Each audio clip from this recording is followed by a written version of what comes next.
ನಮಸ್ತೆ ವೀಕ್ಷಕರೇ, PR ಅಕಾಡೆಮಿಗೆ ಸ್ವಾಗತ. ನೀವೇನಾದರೂ ಸರ್ಕಾರಿ ಹುದ್ದೆಯನ್ನ ಹುಡುಕ್ತಾ ಇದ್ದೀರಾ ಅಂತ ಹೇಳಿದ್ರೆ ಹೊಸ ಅಧಿಸೂಚನೆಯೊಂದಿಗೆ ನಿಮ್ಮ ಮುಂದೆ ಹಾಜರಾಗಿದ್ದೀವಿ. ಇದು ಯಾವ ಸರ್ಕಾರಿ ಹುದ್ದೆ, ಹೇಗೆ ಅರ್ಜಿಯನ್ನ ಹಾಕೋಬೇಕು, ಇದೆಲ್ಲದರ ವಿವರನ ತಿಳ್ಕೋಬೇಕು ಅಂತ ಹೇಳಿದ್ರೆ ವಿಡಿಯೋನ ಕೊನೆ ತನಕ ನೋಡಿ. ಎಲ್ಲ ಡೀಟೇಲ್ಸ್ನ ನಿಮಗೆ ತಿಳಿಸ್ಕೊಡ್ತೀವಿ. ಆಮೇಲೆ ಅರ್ಜಿಯನ್ನ ಹಾಕೋಬಹುದು. ಮತ್ತೆ ನೀವಿನ್ನೂ ನಮ್ಮ ಚಾನಲ್ನ ಸಬ್ಸ್ಕ್ರೈಬ್ ಮಾಡ್ಕೊಂಡಿಲ್ಲ ಅಂದ್ರೆ ದಯವಿಟ್ಟು ಇವಾಗಲೇ ಸಬ್ಸ್ಕ್ರೈಬ್ ಆಗಿ.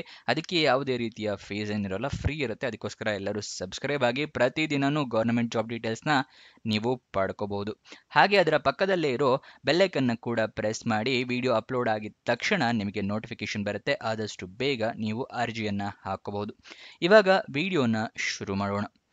RIMS ಅಂತ ಹೇಳಿದ್ರೆ ರಾಯಚೂರ್ ಇನ್ಸ್ಟಿಟ್ಯೂಟ್ ಆಫ್ ಮೆಡಿಕಲ್ ಸೈನ್ಸಸ್ನವರು ಸರ್ಕಾರಿ ಹುದ್ದೆಗೆ ಅರ್ಜಿಯನ್ನ ಕರೆದಿದ್ದಾರೆ.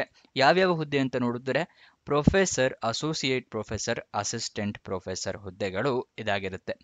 41 ಹುದ್ದೆ ಖಾಲಿ ಇರುತ್ತೆ ಟೋಟಲ್. ಉದ್ಯೋಗ ಸ್ಥಳ ರಾಯಚೂರು, ಕರ್ನಾಟಕ. ಸ್ಯಾಲ್ರಿ ಎಷ್ಟಿರುತ್ತೆ ಅಂತ ಹೇಳಿ ಅವರು ನೋಟಿಫಿಕೇಶನ್ ಅಲ್ಲಿ ಕೊಟ್ಟಿರೋದಿಲ್ಲ. ನೀವು ಕೂಡ ಒಂದ್ಸಲ ನೋಟಿಫಿಕೇಶನ್ ಓದ್ಕೊಂಡ್ರೆ ನಿಮಗೂ ಕೂಡ ಆ ಡೀಟೇಲ್ಸ್ನ ತಿಳ್ಕೋಬಹುದು. ನೆಕ್ಸ್ಟ್, ಎಷ್ಟು ಹುದ್ದೆಗಳು ಖಾಲಿ ಇದೆ ಯಾವ್ಯಾವುದು ಅಂತ ನೋಡೋದಾದ್ರೆ ಪ್ರೊಫೆಸರ್ ಹುದ್ದೆ 4 ಖಾಲಿ ಇದೆ. ಅಸೋಸಿಯೇಟ್ ಪ್ರೊಫೆಸರ್ ಹುದ್ದೆ 1 ಖಾಲಿ ಇದೆ. ಅಸಿಸ್ಟೆಂಟ್ ಪ್ರೊಫೆಸರ್ ಹುದ್ದೆ 36 ಖಾಲಿ ಇರುತ್ತೆ. ಟೋಟಲ್ 41 ಹುದ್ದೆ. ನೆಕ್ಸ್ಟ್ ಡೀಟೇಲ್ಸ್ನ ತಿಳ್ಕೊಳ್ಳೋಣ. ಅಂದ್ರೆ ಇದಕ್ಕೆ ಏನು ವಯೋಮಿತಿ ಇರುತ್ತೆ ಅಂತ ಹೇಳಿ ತಿಳಿಸ್ಕೊಡ್ತಾ ಇದ್ದೀನಿ. ಪ್ರೊಫೆಸರ್ ಹುದ್ದೆಗೆ 48 ವರ್ಷ ಮ್ಯಾಕ್ಸಿಮಮ್ ಏಜ್ ಲಿಮಿಟ್. ಅದಕ್ಕಿಂತ ಕಮ್ಮಿ ಇರೋರು ಕೂಡ ಅರ್ಜಿ ಹಾಕಬಹುದು.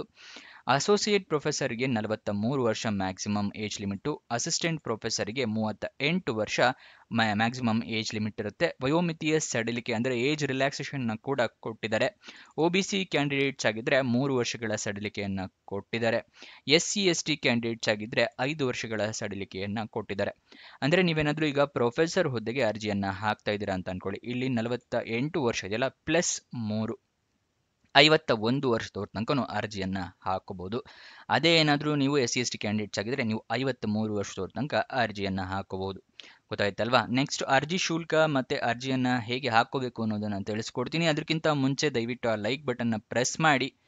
ಮತ್ತೆ ಏನಾದರೂ ಒಂದು ಕಮೆಂಟ್ ಮಾಡಿ. ನೀವು ಕಮೆಂಟ್ ಮಾಡಿದಾಗ ವಿಡಿಯೋಗೆ ಸ್ವಲ್ಪ ರೀಚ್ ಸಿಗುತ್ತೆ. ಮತ್ತೆ ನಿಮ್ಗೇನಾದರೂ ಗೊತ್ತಿಲ್ಲ ಅಥವಾ ಹೊಸ ವೀಕ್ಷಕರಾಗಿದ್ರೆ ತಿಳಿಸ್ಕೊಡ್ತಾ ಇದ್ದೀನಿ.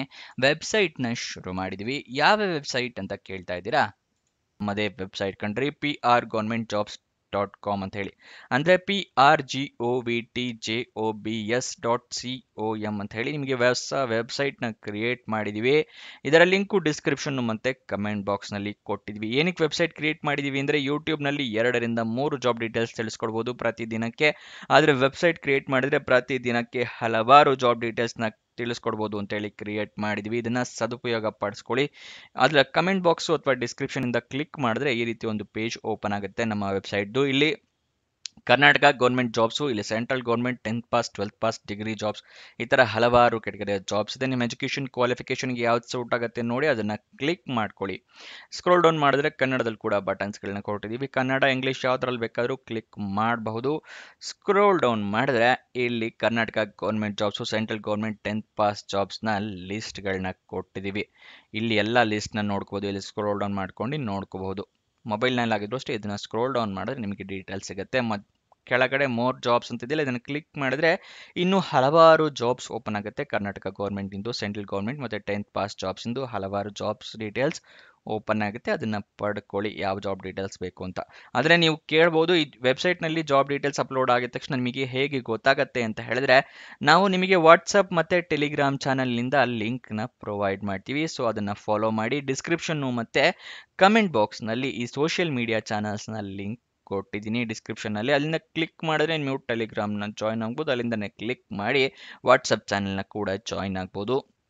ಪ್ರತಿದಿನ ಜಾಬ್ ಡೀಟೇಲ್ಸ್ ಅಪ್ಲೋಡ್ ಆಗಿದ ತಕ್ಷಣ ಈ ಜಾಬ್ ಡೀಟೇಲ್ಸ್ ಅಪ್ಲೋಡ್ ಆಗಿದೆ, ಇದರ ಲಿಂಕ್ ಅಂತ ಹೇಳಿ ನಿಮಗೆ ಪ್ರೊವೈಡ್ ಮಾಡ್ತೀವಿ. ಮತ್ತು ಕೊನೆ ದಿನಾಂಕ ಹತ್ತಿರ ಬರ್ತಿದ್ದಾಗೆ ಈ ಜಾಬ್ಸ್ ಕೊನೆಗೊಳ್ತಾ ಇದೆ ಅಂತ ಹೇಳಿ ಅದರ ಲಿಂಕ್ ಕೊಡ್ತೀವಿ. ನೀವು ಆದಷ್ಟು ಬೇಗ ಅರ್ಜಿಯನ್ನು ಹಾಕೊಳ್ಳೋಕ್ಕೆ ಹೆಲ್ಪ್ ಆಗುತ್ತೆ. ವಾಟ್ಸಪ್ ಮತ್ತು ಟೆಲಿಗ್ರಾಮ್ನ ಜಾಯ್ನ್ ಆಗೋದು ಮರಿಬೇಡಿ. ಇವಾಗ ಅರ್ಜಿ ಶುಲ್ಕ ಅಂದರೆ ಅಪ್ಲಿಕೇಶನ್ ಫೀಸ್ ಏನಿರುತ್ತೆ ಅನ್ನೋದರ ವಿವರ ತಿಳಿಸ್ಕೊಡ್ತಾ ಇದ್ದೀನಿ.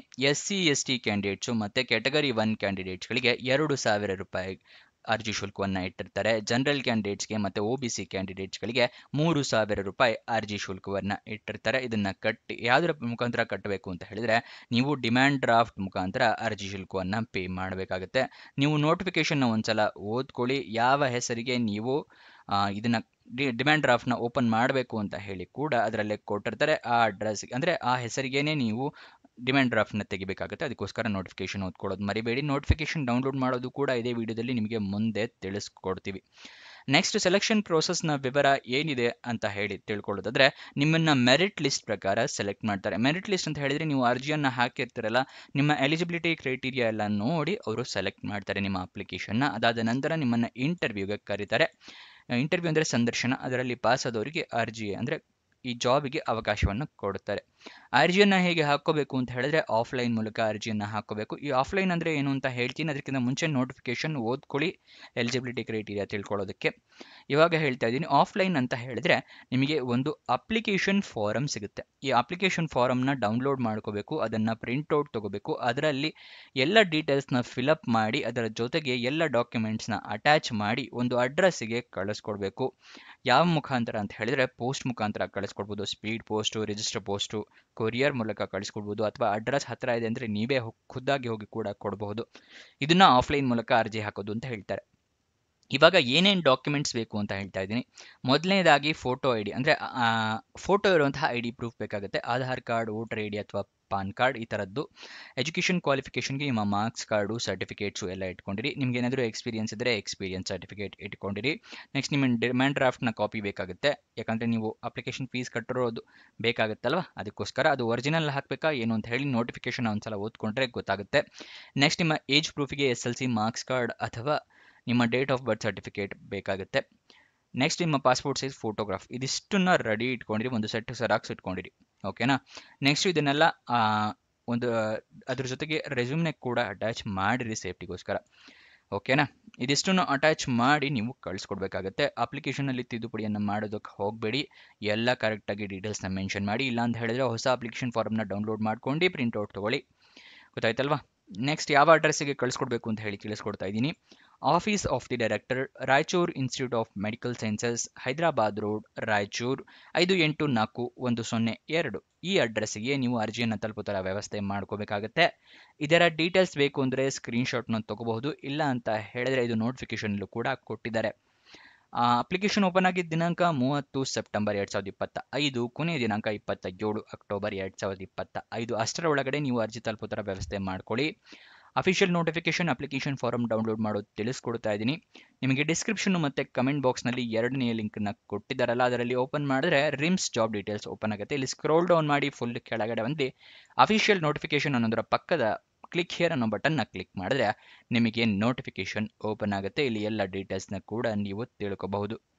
ನೆಕ್ಸ್ಟ್ ಅದರ ಕೆಳಗಡೆನೇ ಅಪ್ಲಿಕೇಶನ್ ಫಾರಮ್ನ ಕೂಡ ಕೊಟ್ಟಿದ್ದೀವಿ. ಅದನ್ನು ಕ್ಲಿಕ್ ಹಿಯರ್ ಅಂತ ಕ್ಲಿಕ್ ಮಾಡಿದ್ರೆ ನಿಮಗೆ ಅಪ್ಲಿಕೇಶನ್ ಫಾರಮ್ ಸಿಗುತ್ತೆ. ಇಲ್ಲಿ ನಿಮ್ಮ ಪಾಸ್ಪೋರ್ಟ್ ಸೈಜ್ ಫೋಟೋಗ್ರಾಫ್ನ ಅಂಟಿಸ್ಬೇಕಾಗುತ್ತೆ. ಇನ್ನು ಎಲ್ಲ ಡೀಟೇಲ್ಸ್ನ ನೀವು ಫಿಲಪ್ ಮಾಡಿ ಇಲ್ಲಿ ನಿಮ್ಮ ಸಿಗ್ನೇಚರು, ಪ್ಲೇಸು, ಡೇಟು, ಯಾವ ಪ್ಲೇಸಿಂದ ಕಳಿಸ್ತಾ ಇದ್ದೀರಾ, ಯಾವತ್ತು ಕಳಿಸ್ತಾ ಇದ್ದೀರಾ, ಇದಿಷ್ಟನ್ನು ಫಿಲಪ್ ಮಾಡಿ ನೀವು ನಾನು ತೋರಿಸ್ಕೊಟ್ಟ ಅಡ್ರೆಸ್ಸಿಗೆ ಕಳಿಸ್ಕೊಡಿ. ಅಫಿಷಿಯಲ್ ವೆಬ್ಸೈಟ್ ಅಡ್ರೆಸ್ ಬೇಕು ಅಂದರೆ RIMSRAICHUR.KARNATAKA.gov.in rimsraichur.karnataka.gov.in ಈ ಅಡ್ರೆಸ್ ಅಫಿಷಿಯಲ್ ವೆಬ್ಸೈಟ್ ಅಡ್ರೆಸ್ಸು. ಅಲ್ಲಿಂದ ಕೂಡ ನೀವು ಜಾಬ್ ಡೀಟೇಲ್ಸ್ನ ತಿಳ್ಕೋಬಹುದು. ನೆಕ್ಸ್ಟು ಇದರ ಅರ್ಜಿ ಶುಲ್ಕವನ್ನೆಲ್ಲ ತಿಳಿಸ್ಕೊಡ್ತೀನಿ. ಇವಾಗ ಎಜುಕೇಷನ್ ಕ್ವಾಲಿಫಿಕೇಷನ್ನ ತಿಳಿಸ್ಕೊಡ್ತಾ ಇದ್ದೀನಿ. ಪ್ರೊಫೆಸರ್ ಹುದ್ದೆಗೆ DM ಅಥವಾ MCH ಆದವರು ಅರ್ಜಿ ಹಾಕಬಹುದು. ಅಸೋಸಿಯೇಟ್ ಪ್ರೊಫೆಸರ್ ಹುದ್ದೆಗೆ MCH ಪೋಸ್ಟ್ ಗ್ರಾಜ್ಯುಯೇಷನ್ ಆಗಿರಬೇಕು. ಅಸಿಸ್ಟೆಂಟ್ ಪ್ರೊಫೆಸರ್ಗೆ ಮೂರು ತರಹದ ಕೊಟ್ಟಿದ್ದಾರೆ. ಅಸಿಸ್ಟೆಂಟ್ ಪ್ರೊಫೆಸರ್ಗೆ DM, MCH, DNB post graduation ಆಗಿರಬೇಕು. RIMS ಅಂತ ಒಂದು ಡಿವಿಷನ್, ಅದರಲ್ಲಿ ಮಾಡೋದಾದರೆ MD, MS, DNB ಆಗಿರಬೇಕು. ಅಸಿಸ್ಟೆಂಟ್ ಪ್ರೊಫೆಸರ್ ಅನಸ್ಥಿಷಿಯಾಲಜಿಲಿ ನೀವು ಅರ್ಜಿಯನ್ನು ಹಾಕೋದಾದ್ರೆ MD ಅಥವಾ DM ಆಗಿರಬೇಕಾಗುತ್ತೆ. ಇದಿಷ್ಟು ಈ ಜಾಬ್ನ ವಿವರ. ನಿಮಗೇನೇ ಡೌಟ್ಸ್ ಅಥವಾ ಕ್ವಶನ್ಸ್ ಇದೆ ಅಂತ ಹೇಳಿದ್ರೆ ಕಮೆಂಟ್ ಬಾಕ್ಸ್ನಲ್ಲಿ ಕಮೆಂಟ್ ಮಾಡಿ, ನಾವು ಉತ್ತರ ಕೊಡೋದಕ್ಕೆ ಪ್ರಯತ್ನ ಮಾಡ್ತೀವಿ. ಇನ್ನೊಂದು ಜಾಬ್ ವಿಡಿಯೋ ಜೊತೆ ಸಿಗೋಣ. ಬಾಯ್ ಬಾಯ್.